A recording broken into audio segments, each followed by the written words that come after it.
Khandeshi style patodi रस्ता मस्तपैकी बनवून तयार आहे। तर्री छान आली आहे, रंग सुरेख आलेला आहे। खडे मसाले आपण यामध्ये घातला, त्याचा सुवास अफलातून येतोय आणि वडी पण ही मस्त पडली आहे, शेप आकार मस्त। नमस्कार, मी मधुराज रेसिपी मराठीमध्ये तुम्हा सर्वांचं खूप खूप खूप मनापासून स्वागत। आज आपण पाटोडी रस्सा कसा बनवायचा ते बघतोय। खानदेश स्पेशल रेसिपी आहे, यापूर्वी आपण बघितलं पण त्याची पद्धत थोडीशी वेगळी होती। तर सगळ्यात आधी मसाला करण्यासाठी तेलामध्ये 1 चमचाभर अख्खे धणे घालायचे, त्यानंतर खडा मसाला, यामध्ये 1 दालचिनीचा तुकडा, मायपत्री, त्यानंतर चक्री फूलचा 1 तुकडा, 2 ते 3 लवंग आणि 2 ते 3 काळी मिरी, त्याचबरोबर लसूण, आलं, सुक्या लाल मिरच्या। आता हे जे खडे मसाले आहेत हे खूप प्रमाणात मी घातलेले आहेत इथे। तर त्याचं कारण सांगते, कारण चुकूनही एखादा मसाला जर खूप जास्त पडला तर त्याचा कडवटपणा उतरतो त्या पदार्थामध्ये, त्याची कडवट चव उतरते। त्यामुळे खडा मसाला घेताना तो अगदी थोडा घ्यायचा, कारण जो ताजा असतो त्यामुळे त्याचा स्वाद चव खूप छान उतरते त्या पदार्थामुळे, त्यामुळे घेताना थोडा घ्यायचा। आता हे कांद्याला हलकासा सोनेरी रंग येईपर्यंत चांगलं भाजून घेऊयात। तर आता इथे कांद्याला हलकासा सोनेरी रंग यायला सुरुवात झालेली आहे। आता यामध्ये घालूयात 2 ते 3 चमचे सुकं किसलेलं खोबरं, हेही मिक्स करायचं आणि याला पण हलकासा रंग येईपर्यंत आपण हे भाजून घेऊयात। चला तर मग इथे खोबऱ्यालाही मस्त असा हलकासा सोनेरी रंग आलेला आहे। आता गॅस बंद करूयात आणि हे थंड करून घेऊयात। अशाच मस्त चमचमीत आणि झणझणीत रेसिपीजसाठी मधुराज रेसिपी मराठीला सबस्क्राईब करा आणि त्याचबरोबर बेल आयकॉनवरही क्लिक करा। तर वडी बनवण्यासाठी आपल्याला थोडंसं एक बेसिक वाटण करून घ्यायचे। तर त्यासाठी एक अर्धा चमचा जिरं घ्यायचं मिक्सरच्या भांड्यामध्ये, 3 ते 4 हिरव्या मिरच्या, 4 ते 5 लसूण पाकळ्या आणि आल्याचे तुकडे, अर्धा इंच आलं पुरेसं होतं। झाकण ठेवायचं आणि याची पेस्ट करून घ्यायची।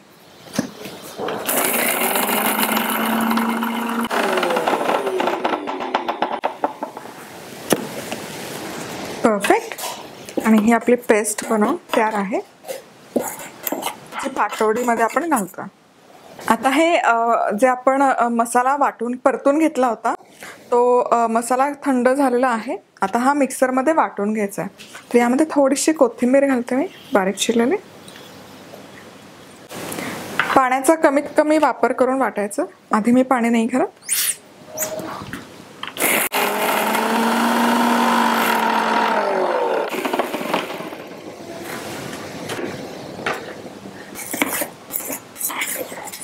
शक्यतो पाणी नाही घालायचं, वाटून असा मध्यभागी घ्यायचा आणि पुन्हा वाटायचं।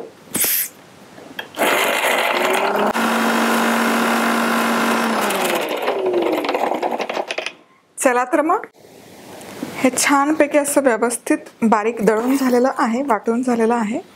तुम्ही बघू शकाल, सुंदर दिसतंय, छानपैकी वाटलं गेलं आणि पाणी खूप कमी, 1 ते 2 चमचेच मी घातलं। मधुराज रेसिपी मसाला स्पर्धेमध्ये सहभागी होण्यासाठी कुठलाही मसाला अमेझॉन किंवा इथे दिलेल्या व्हॉट्सॲप नंबरवर ऑर्डर करू शकता। प्रत्येक ऑर्डर बरोबर छोटंसं भातुकलीचं भांडं पाठवण्यात येईल, पण त्याचबरोबर 3 भाग्यवान विजेते निवडण्यात येतील, ज्यांना पाठवण्यात येतील आकर्षक भेटवस्तू। चला तर मग इथे आता 3 चमचे तेल मी गरम करून घेतलेलं आहे। यामध्ये हे वाटण घालूयात आणि या ताज्या मसाल्यांचा खरंच खूप छान सुवास येतो।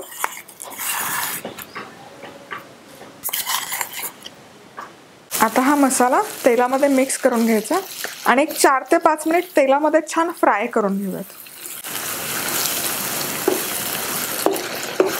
आता मसाला इथे हार्डली एक 4 ते 5 मिनिट मी फ्राय करून घेतला आणि तुम्ही बघू शकाल मसाल्यातून तेल सुटायला सुरुवात झालेली आहे. याचा अर्थ आपला मसाला परफेक्टली फ्राय झालेला आहे.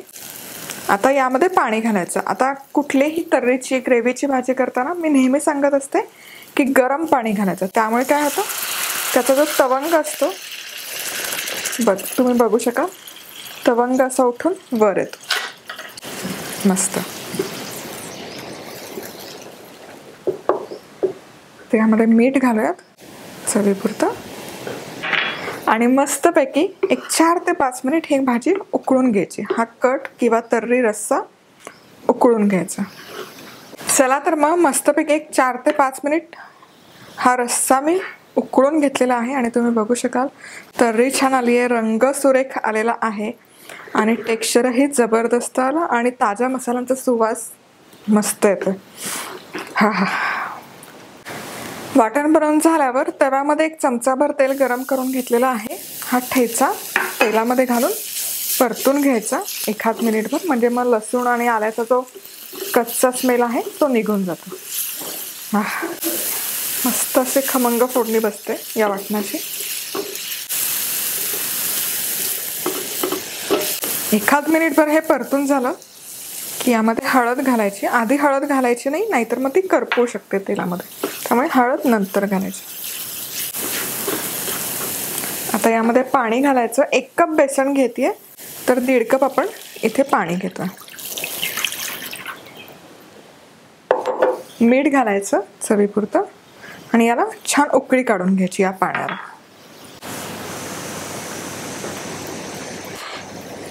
आता पाण्याला इथे उकळी यायला सुरुवात झाली की यामध्ये 1 कप बेसन पीठ घालायचं आणि पटकन हे मिक्स करून घ्यायचं, म्हणजे त्याच्या गुठळ्या होत नाहीत.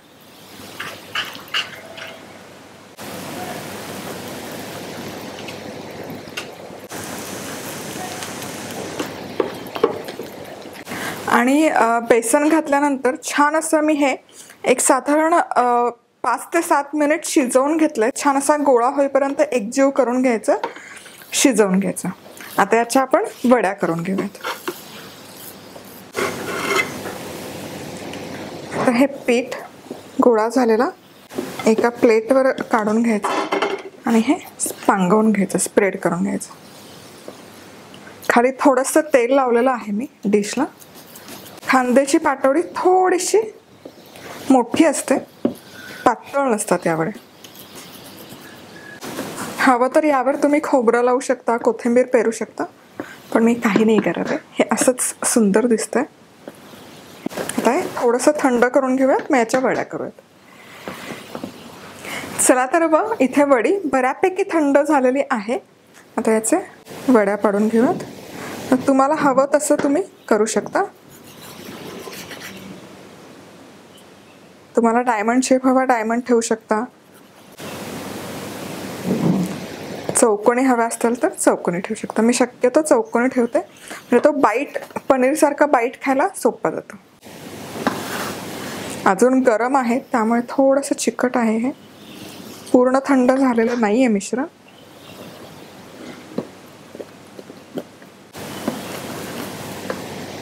मस्त, खूप सुंदर, बघू शका. आणि प्लेटमध्ये काढून घेऊयात.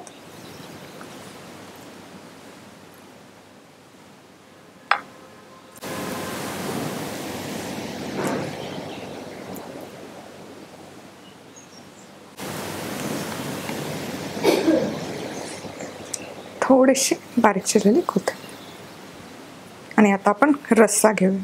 तर हवं तर तुम्ही लगेच सर्व करणार असाल तर गरम गरम रस्स्यामध्ये या वड्या सोडून सर्व करू शकता, किंवा मग शक्यतो वडी खूप वेळ लागणार असेल तर वडी आणि तर्री सेपरेट ठेवायची आणि लगेच सर्व करणार असेल तर रश्श्यातच टाकून सर्व करू शकता, किंवा जस्ट वाढायच्या आधी रश्श्यामध्ये घालून ते वाढू शकता.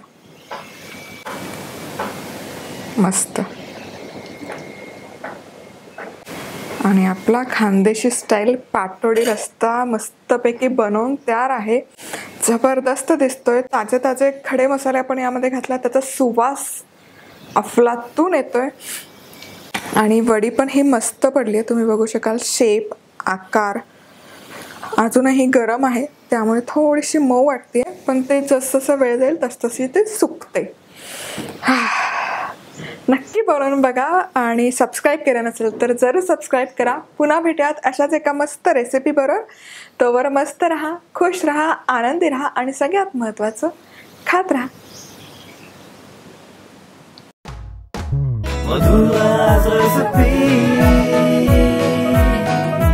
मधुराज रेसिपी, महाराष्ट्राची अस्सल चव.